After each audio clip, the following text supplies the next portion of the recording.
Pengakuan Iman Gereja Bethel Indonesia. Aku percaya bahwa Alkitab adalah firman Allah. Allah yang esa itu Tritunggal adanya. Yesus yang mati, bangkit, naik ke surga adalah juru selamat, pengantara kita, dan raja segala raja. Manusia berdosa harus bertobat dan beriman agar diampuni, dibenarkan, dan dilahirkan baru, lalu dibaptis secara selam dan hidup suci. Bahasa roh adalah tanda awal baptisan Roh Kudus. Gereja melakukan perjamuan kudus dan meyakini kesembuhan ilahi. Tuhan Yesus akan datang kembali, ada kebangkitan tubuh, kerajaan 1000 tahun, hukuman kekal, dan hidup kekal. Shalom saudaraku, puji Tuhan kembali kita akan sama-sama beribadah, memuliakan Tuhan. Mari sama-sama kita berdoa. Allah Bapa kami dalam surga, kami bersyukur. Di dalam nama anak-Mu Tuhan Yesus Kristus kami menghampiri tahta kasih karunia-Mu Tuhan. Membawa korban syukur pujian kami. Kami rindu Tuhan boleh menyukakan hati-Mu lewat nyanyian kami, lewat pujian kami. Kami siap Tuhan memuji nama-Mu. Dalam nama Tuhan Yesus Kristus semua siap. Sama-sama katakan, amin, puji Tuhan. Mari kita nyanyi lagu ini saudaraku. Ku berbahagia, yakin teguh, Yesus abadi, kepunyaanku. This is my story. Inilah nyanyianku Tuhan. Memuji Engkau Juru Selamatku. Ku berbahagia, yakin teguh, Yesus abadi, kepunyaanku. Aku warisnya, ku ditebus, ciptaan baru, Roh Kudus. Aku bernyanyi bahagia, memuji Yesus selamanya. Aku bernyanyi bahagia, memuji Yesus selamanya. Pasrah sempurna, kenikmatan di dalam Tuhan.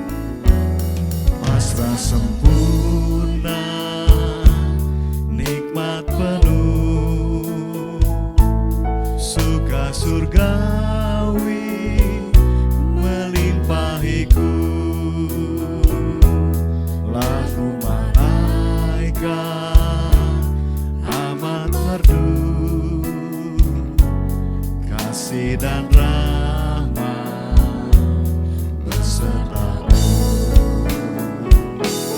Aku bernyanyi bahagia,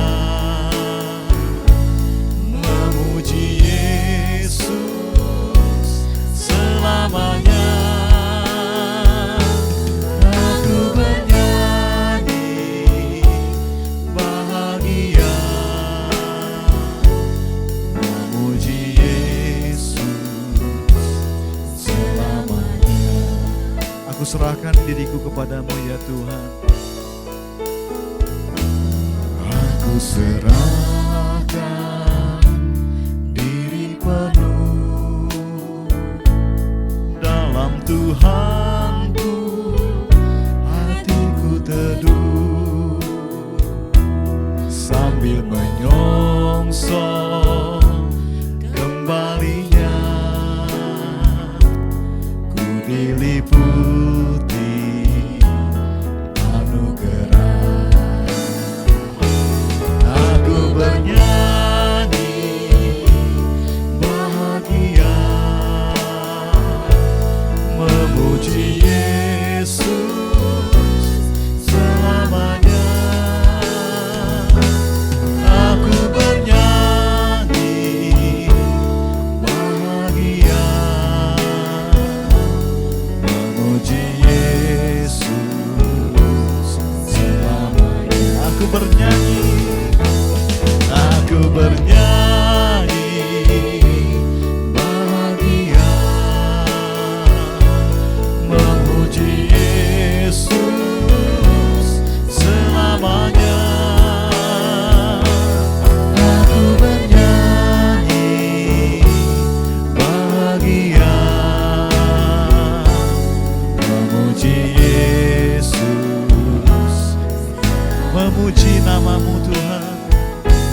memuji Yesus, selamanya memuji Yesus, memuji Yesus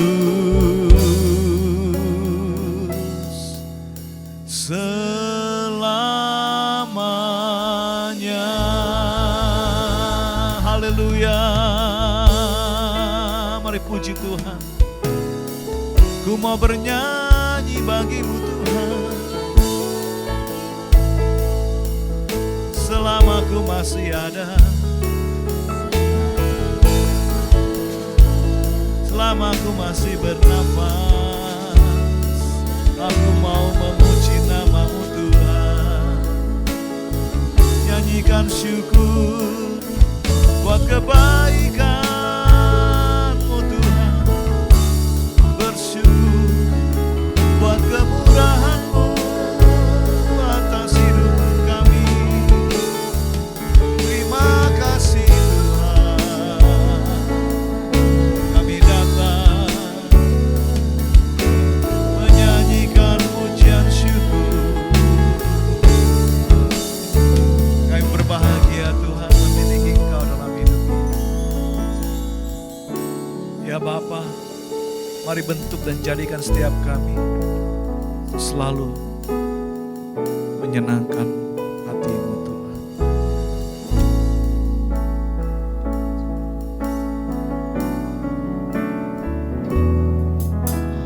Bapa, lembutkanlah hatiku untuk dapat lebih mengasihi-Mu.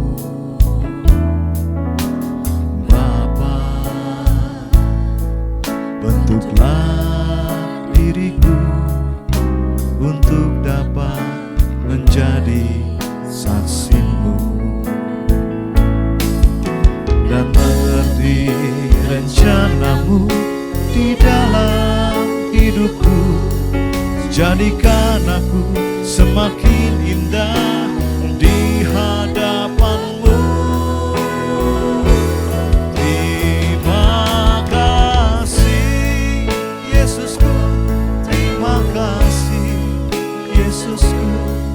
Puji syukur hanya bagi Tuhanku.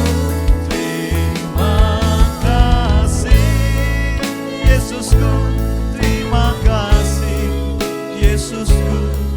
Puji syukur hanya bagi Tuhanku. Bapa,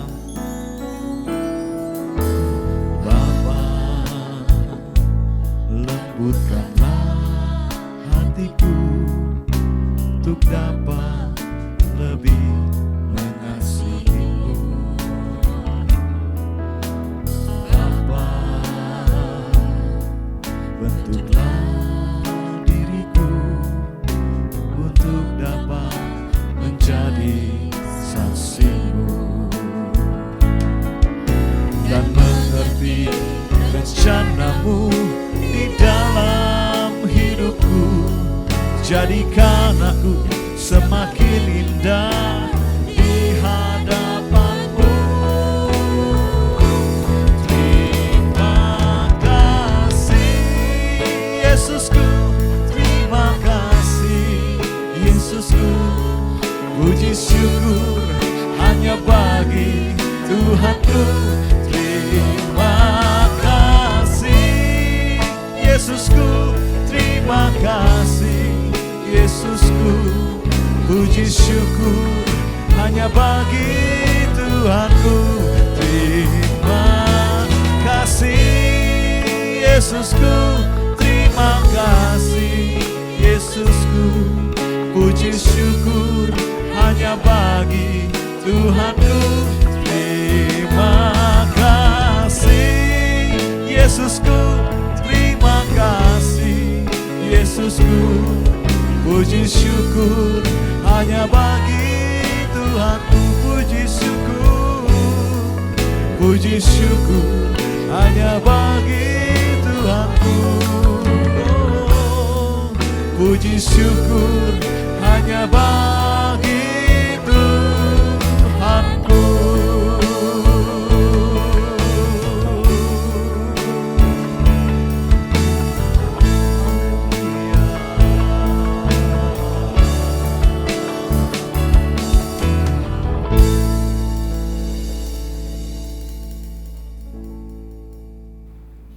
Bapa Surgawi, kami bersyukur saat ini kami boleh beribadah. Kami menaikkan segala pujian, penyembahan kami sebagai ucapan syukur kami. Betapa penyertaan pemeliharaan Tuhan luar biasa sepanjang minggu ini.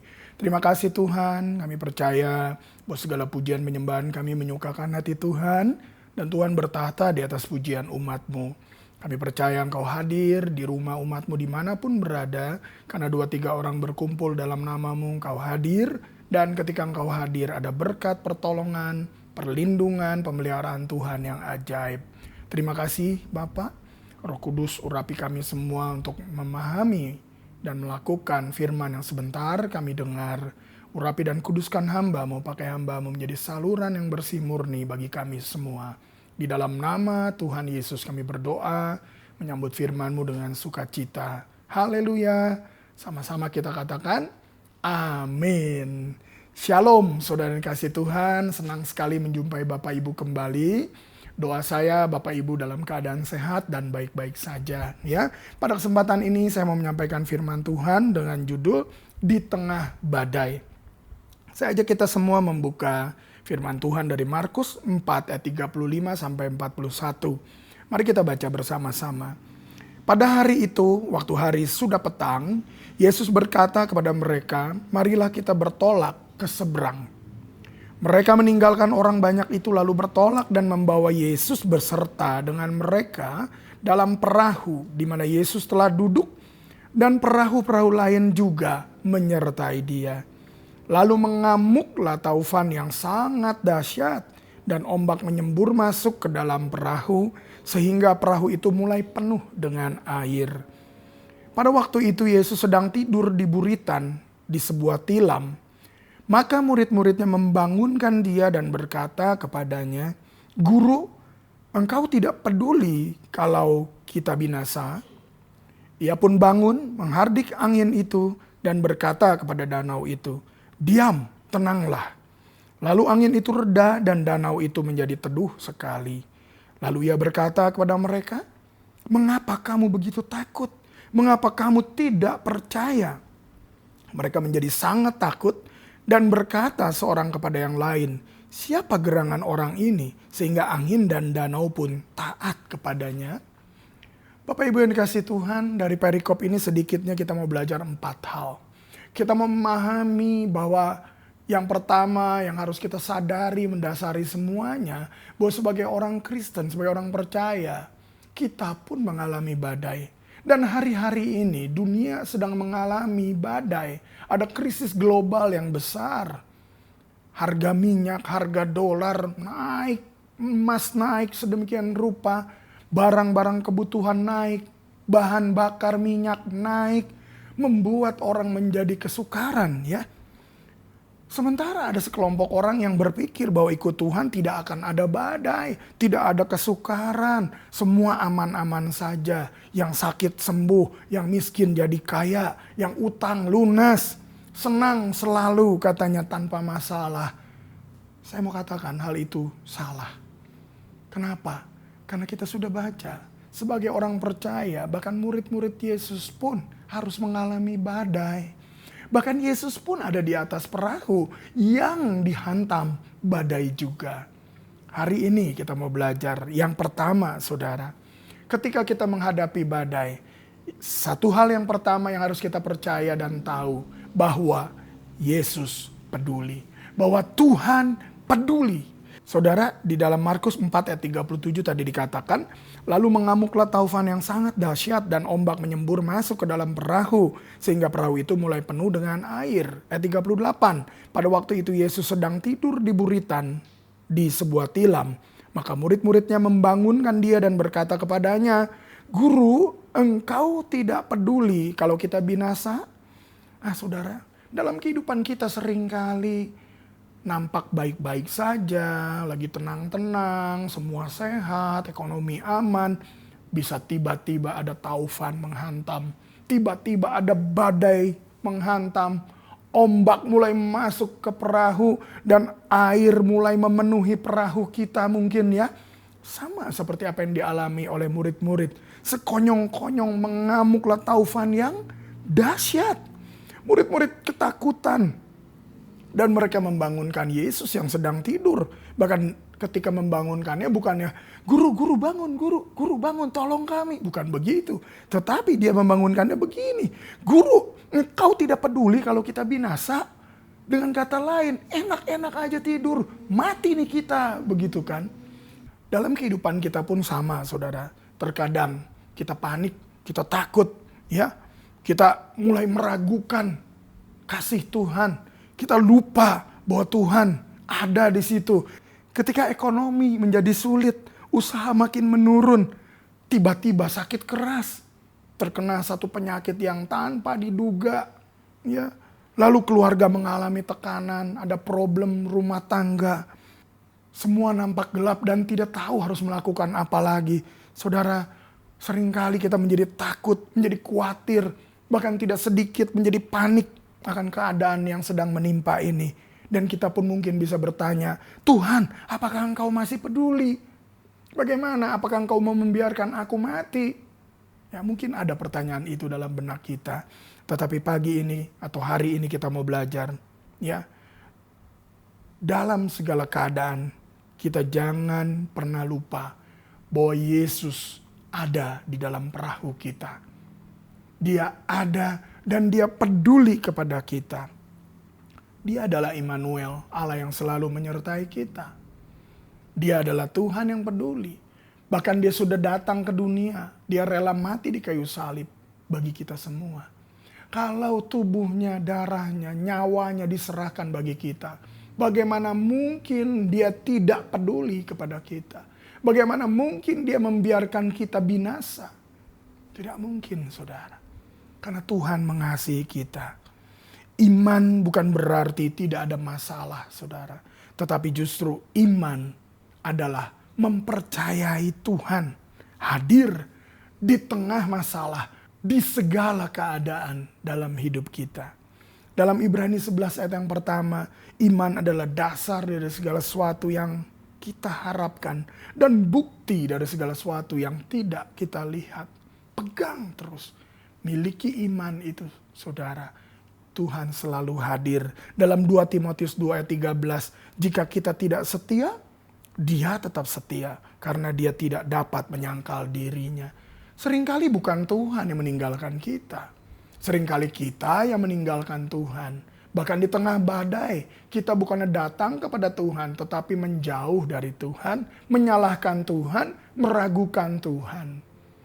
Ya, tentunya tidak sedikit juga di tengah sukacita, di tengah kelimpahan juga lupa sama Tuhan, ya.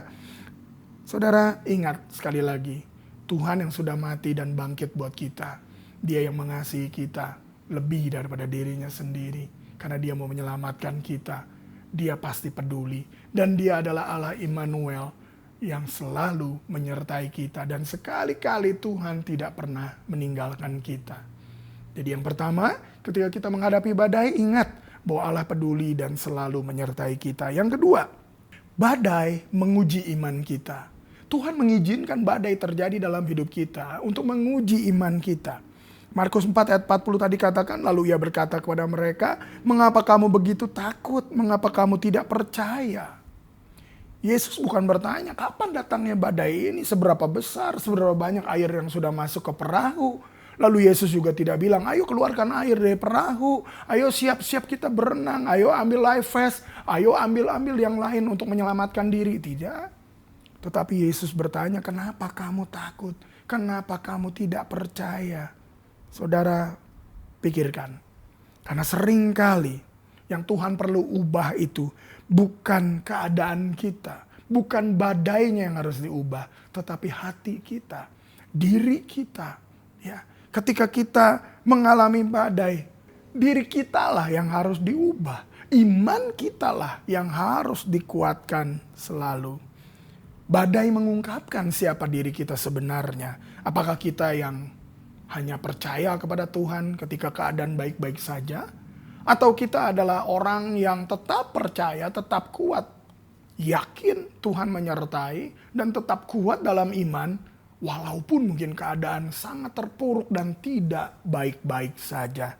Saudara, seperti emas diuji dengan api, demikianlah iman kita pun diuji, bertumbuh melalui sebuah proses. Dan salah satu prosesnya adalah badai kehidupan. Tuhan tidak mengangkat kita dari badai, saudara. Tapi Tuhan memberikan kekuatan kepada kita untuk melewati badai. Roma 5 ayat 3-5 dikatakan, dan bukan hanya itu saja, kita malah bermegah juga dalam kesengsaraan kita. Karena kita tahu bahwa kesengsaraan itu menimbulkan ketekunan. Ketekunan menimbulkan tahan uji. Tahan uji menimbulkan pengharapan, saudara. Dan pengharapan dalam Tuhan tentu tidak mengecewakan. Karena kasih Allah telah dicurahkan dalam hati kita oleh Roh Kudus yang telah dikaruniakan kepada kita. Saudara ingat, Tuhan izinkan badai terjadi untuk menguji, memproses iman kita semakin dewasa, bertumbuh di dalam Tuhan, ya. Ingat saudara, Daud ketika bangsa Israel 40 hari dihina oleh orang Filistin, khususnya oleh Goliat, raksasa itu, ya, dikatakan dalam 1 Samuel 17 ayat yang 11, ketika Saul dan segenap orang Israel mendengar perkataan orang Filistin itu, maka cemaslah hati mereka dan sangat ketakutan. Bangsa Israel takut, bahkan rajanya pun takut. Nggak ada seorang pun yang berani. 40 hari dihina, saudara. Tidak ada yang berani. Tetapi lihat, ketika Daud hadir ke situ, Daud juga berhadapan dengan mereka. Karena Daud juga adalah bangsa Israel. Kakak-kakaknya Daud ada di dalam pasukan Saul. Dan tidak seorang pun kakaknya yang badannya udah besar, dewasa, yang berani juga melawan Goliat. Tetapi apa yang dikatakan Daud dalam 1 Samuel 17 ayat yang ke-37. Pula kata Daud, Tuhan yang telah melepaskan aku dari cakar singa dan dari cakar beruang, dia juga akan melepaskan aku dari tangan orang Filistin itu. Kata Saul kepada Daud, pergilah, Tuhan menyertai engkau. Saudara, Daud ingat bahwa Tuhan selalu menyertai Daud. Bahwa Tuhan yang sudah melepaskan Daud dari cakar singa dan cakar beruang. Ketika dombanya diambil oleh beruang dan singa, dikejarnya, ditarik janggutnya, dibunuhnya beruang dan singa itu. Saudara, Daud sadar bahwa Tuhan yang telah melepaskan dia dari cakar singa dan cakar beruang. Tetapi permasalahannya, sebelum hal ini dikatakan, kita nggak tahu berapa kali Daud harus berhadapan dengan singa, dengan beruang, betul? Itu adalah keadaan di mana Daud harus berjuang, di mana Daud harus mengandalkan Tuhan, di mana Daud harus membuktikan dirinya bahwa dia percaya penyertaan Tuhan. Saudara, pengalaman yang dijalani oleh Daud, dia sudah mengalahkan singa dan beruang. Badai yang sudah dilewati oleh Daud membuat Daud menjadi percaya kepada Tuhan. Iman Daud menjadi kuat. Demikian juga dalam 1 Samuel 17 ayat yang ke-45 dikatakan, tetapi Daud berkata kepada orang Filistin itu, engkau mendatangi aku dengan pedang dan tombak dan lembing, tetapi aku mendatangi engkau dengan nama Tuhan semesta alam, Allah segala barisan Israel yang kau tantang itu. Saudara, Daud berani datang menghadapi Goliat, bukan dengan senjata lengkap, bukan dengan senapan otomatis, bukan dengan RPG, bukan dengan meriam, tank atau apapun, bukan. Tetapi Daud bilang, dia datang dalam nama Tuhan. Dahsyat saudara. Kenapa? Karena Daud sudah sering mengalami badai. Daud sudah sering berhadapan dengan singa dan beruang. Dan Daud percaya Tuhanlah yang sudah menolong dia, melepaskan dia. Inilah iman yang dimiliki oleh Daud. Biarlah kita pun sama. Ketika kita mengalami badai dalam hidup kita, mungkin menakutkan seperti Goliat yang besar, yang tidak mungkin sepertinya. Ingat yang pertama, bahwa Tuhan peduli dan selalu menyertai. Lalu yang kedua, di dalam pergumulan kita, dalam badai yang kita hadapi, Tuhan sedang menguji iman kita. Kesengsaraan menimbulkan ketekunan. Ketekunan menimbulkan tahan uji. Tahan uji menimbulkan pengharapan. Dan pengharapan kita dalam Tuhan pasti tidak mengecewakan. Yang ketiga saudara, ketika kita menghadapi badai, ingat bahwa Yesus berkuasa atas segalanya. Markus 4 ayat 39 dikatakan, diam, tenanglah katanya. Yesus menghardik angin, menghardik badai itu, dan membuat danau itu menjadi tenang. Angin dan danau itu taat kepada dia. Kenapa? Karena Yesus adalah Allah. Karena Yesus adalah Tuhan yang menjadikan langit dan bumi. Semuanya tunduk kepada Tuhan Yesus. Murid-murid adalah nelayan yang berpengalaman. Mereka tahu cara menghadapi ombak, badai, mungkin mereka juga pernah menghadapi tentunya. Demikian juga dalam hidup kita.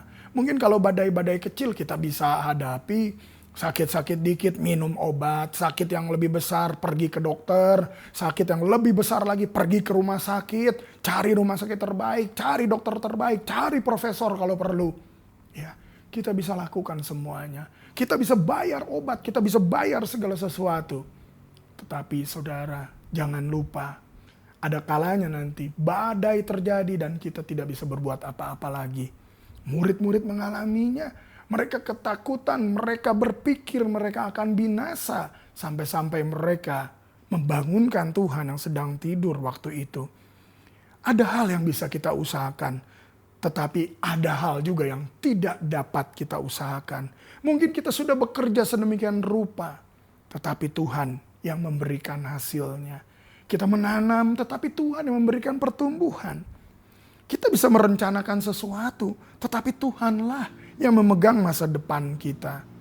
Kita juga yang bisa berdoa, tetapi Tuhan yang menjawab, mendengar segala doa kita.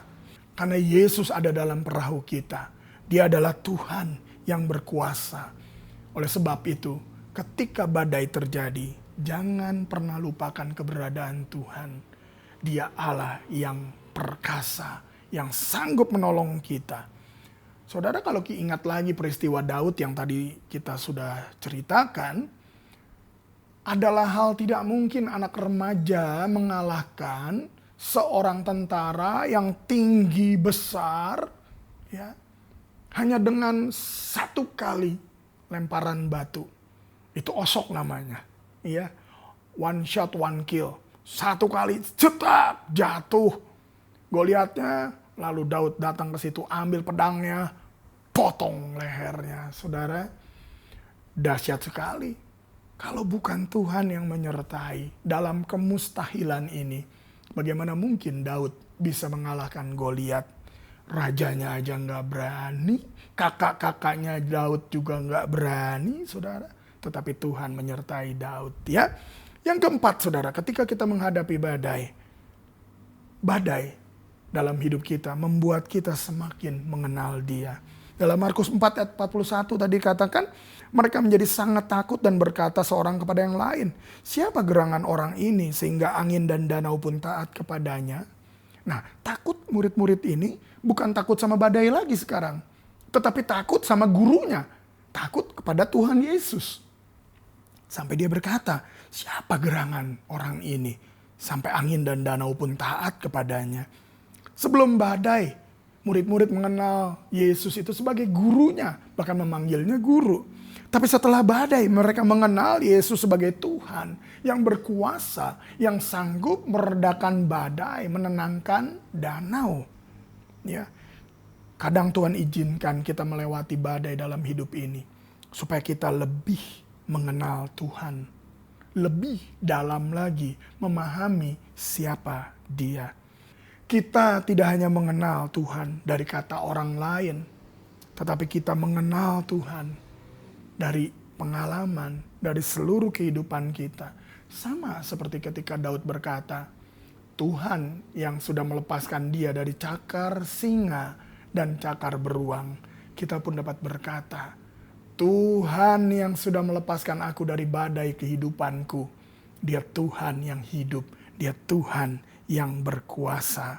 Saudara, Ayub 42 ayat 5 berkata, hanya dari kata orang saja aku mendengar tentang Engkau, tetapi sekarang mataku sendiri memandang Engkau.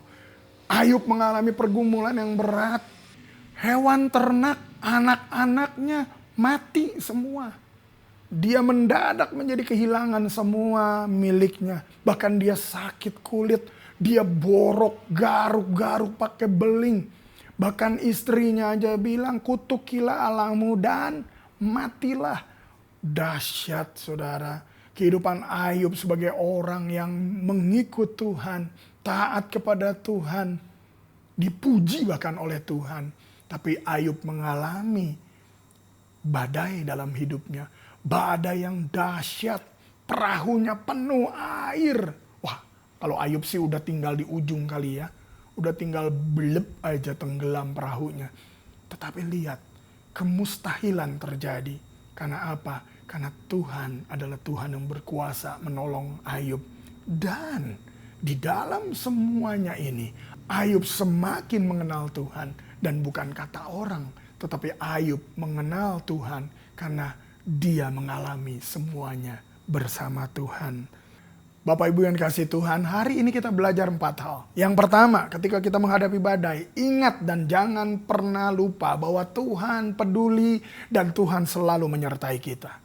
Jangan pernah ragukan karena Dia Immanuel dan Dia yang sudah mati dan bangkit buat kita. Nyawanya diberikan buat kita. Bagaimana mungkin Dia tidak peduli kepada kita. Yang kedua, iman kita boleh bertumbuh, diuji melalui badai. Tuhan izinkan Daud menghadapi singa dan beruang supaya Daud memiliki pengalaman dan imannya kuat untuk bisa mengalahkan Goliat raksasa itu. Mungkin hari-hari ini kita juga mengalami badai dalam hidup kita. Ingat, iman kita sedang diuji. Yang ketiga, bahwa kita punya Tuhan yang berkuasa atas segalanya. Dia adalah Tuhan yang sanggup meredakan badai. Dia juga adalah Tuhan yang sanggup menolong setiap kita. Yang keempat, dengan badai yang kita alami, kita juga boleh semakin mengenal Tuhan. Memiliki pengalaman pribadi dengan Tuhan. Nah, saat ini saudara yang kasih Tuhan, mungkin ada yang sedang berkata, aduh Tuhan, aku sudah lelah. Aku sudah putus asa, aku tidak tahu bagaimana hari esok. Persediaan sudah tidak ada, sudah habis. Tabungan sudah mulai habis.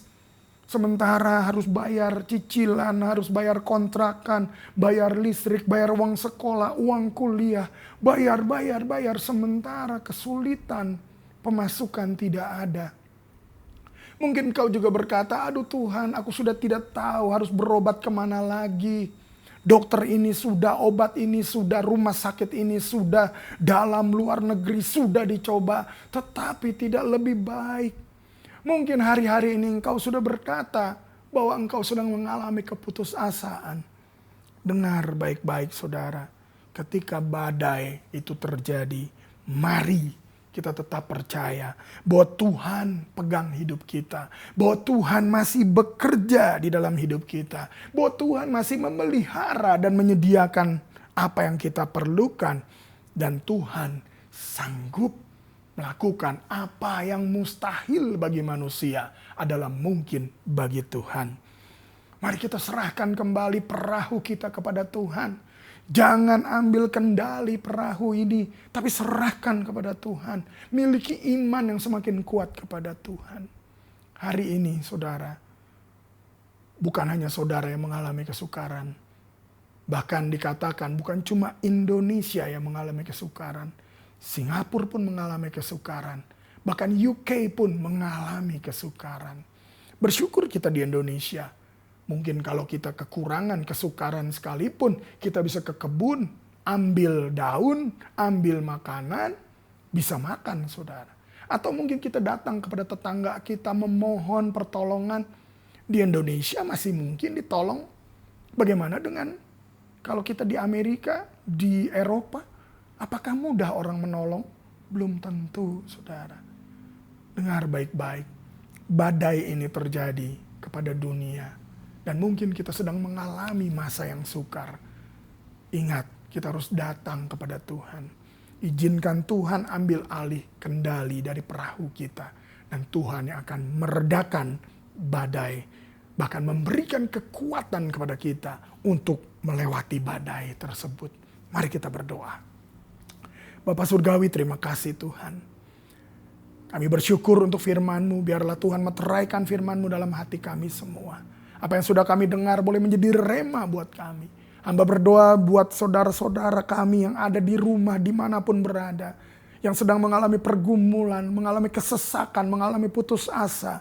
Biar pada saat ini kami mengangkat tangan di hadapan Engkau, kami bersehati memohon pertolongan-Mu Tuhan. Karena kami percaya Engkau peduli, karena Engkau menyertai, karena Engkau terus menguji iman kami untuk semakin dimurnikan, semakin dewasa di dalam Engkau. Dan kami percaya bahwa Engkau sanggup menolong kami semua.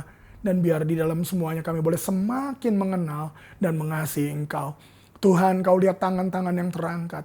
Mungkin yang sudah putus asa, mengalami kesesakan. Mungkin yang sudah mengalami jalan buntu. Biarlah pada saat ini Tuhan berikan jalan keluar. Yang sakit oleh bilur-bilur-Mu Tuhan menyembuhkan. Kiranya yang sedang mengalami pergumulan masalah ekonomi, Tuhan tolong. Karena Tuhan berjanji burung pipit diberikan makan. Kami pun akan Tuhan pelihara. Tuhan berikan makanan minuman bagi kami secukupnya. Terima kasih Tuhan, kami percaya biarlah pertolongan Tuhan yang tepat waktu, mujizat-Mu dinyatakan buat kami semua. Kami taruh hati kami, iman kami hanya kepada Tuhan.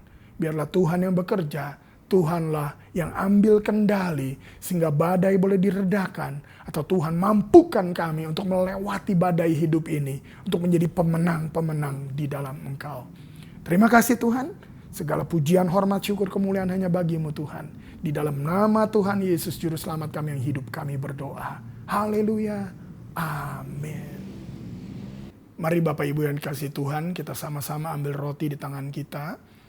Dan anggur tentunya kita berdoa, memohon pada Tuhan untuk melayakkan kita menerima perjamuan kudus pada saat ini.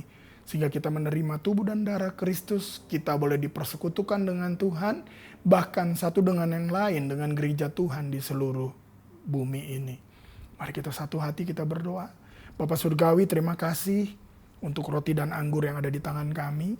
Berkati, kuduskan roti dan anggur ini, hingga kami yang menerimanya sungguh boleh menerima tubuh dan darah Kristus yang terpaku tercurah di kayu salib bagi penebusan dosa kami.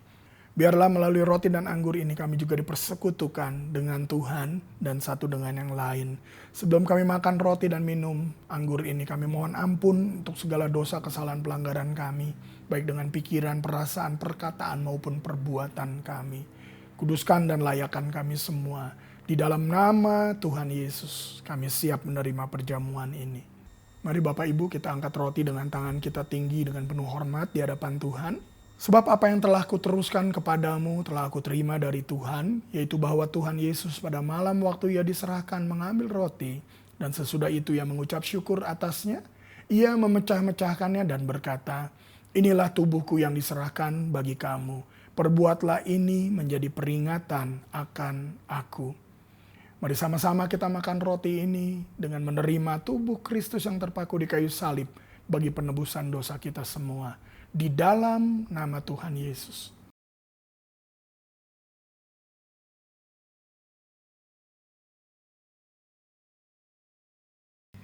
Mari Bapak Ibu kita angkat cawan anggur tinggi dengan penuh hormat di hadapan Tuhan.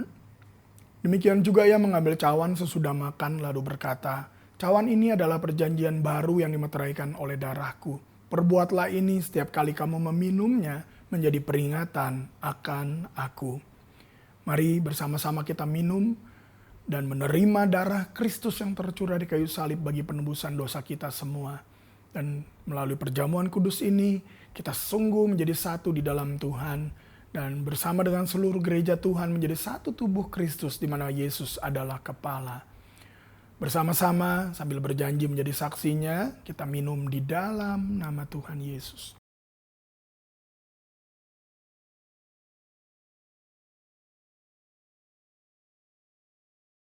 Haleluya, terima kasih Tuhan. Kami bersyukur untuk perjamuan yang sudah kami terima. Kami yakin dan percaya Engkau ada di dalam hidup kami dan kami ada di dalam Engkau. Biarlah kami adalah umat tebusan-Mu, pimpin kami ke dalam seluruh kebenaran Allah. Bawa kami Tuhan, lakukan apa yang Kau pandang baik. Dan kami percaya kehidupan yang menyenangkan hati Tuhan boleh semakin lagi ada dalam hidup kami. Kami boleh menjadi saksi-Mu kemana kami pergi. Dan kami percaya Tuhan melalui perjamuan kudus ini, kami juga menerima anugerah yang sempurna. Yang sakit oleh bilur-bilur-Mu kami disembuhkan, pergumulan kami Tuhan berikan jalan keluar. Bahkan Tuhan lakukan mujizat di dalam hidup kami.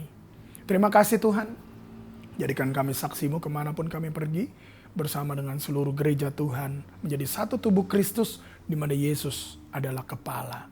Terima kasih Bapa untuk perjamuan ini. Kami percaya bahwa hidup kami adalah manusia baru di dalam Engkau yang terus-menerus diperbaharui sampai menjadi serupa dengan gambar-Mu. Kami berdoa untuk Indonesia, kiranya Tuhan berikan roh yang takut akan Allah bagi Presiden, Wakil Presiden, para Menteri, TNI, Polri, dari tingkat pusat sampai ke daerah, para pimpinan, dari pusat sampai ke pelosok-pelosok. Berikan roh yang takut akan Allah. Biarlah para pemimpin ini dengan takut akan Tuhan membawa kesejahteraan, mengusahakan kesejahteraan negeri ini. Tuhan, kami berdoa kiranya Tuhan pulihkan Indonesia. Curahkan pertobatan, hujan, keselamatan atas Indonesia. Biar Indonesia boleh pulih secara ekonomi, Indonesia boleh pulih dan takut kepada Tuhan, pencipta langit dan bumi. Terima kasih Tuhan. Kami berdoa untuk Gereja Bethel Indonesia, Ketua Umum kami bersama keluarga, bersama dengan seluruh pengurus BPP, para pimpinan juga di BPP, di tingkat pusat sampai ke daerah-daerah bahkan dalam dan luar negeri. Persatukan hati kami semua untuk terus menuntaskan amanat agung Tuhan Yesus, menjadi saksimu kemana kami pergi. Terima kasih Bapak, berdoa bagi setiap jemaat-Mu yang mengikuti ibadah ini, berkat Tuhan dicurahkan, pertolongan Tuhan nyata, bahkan mujizat Tuhan dinyatakan dengan luar biasa. Terima kasih Tuhan, kami serahkan hidup kami dalam tangan Tuhan. Datanglah kerajaan-Mu, jadilah kehendak-Mu dalam hidup kami, keluarga kami, gereja kami, bangsa kami, bahkan atas dunia ini.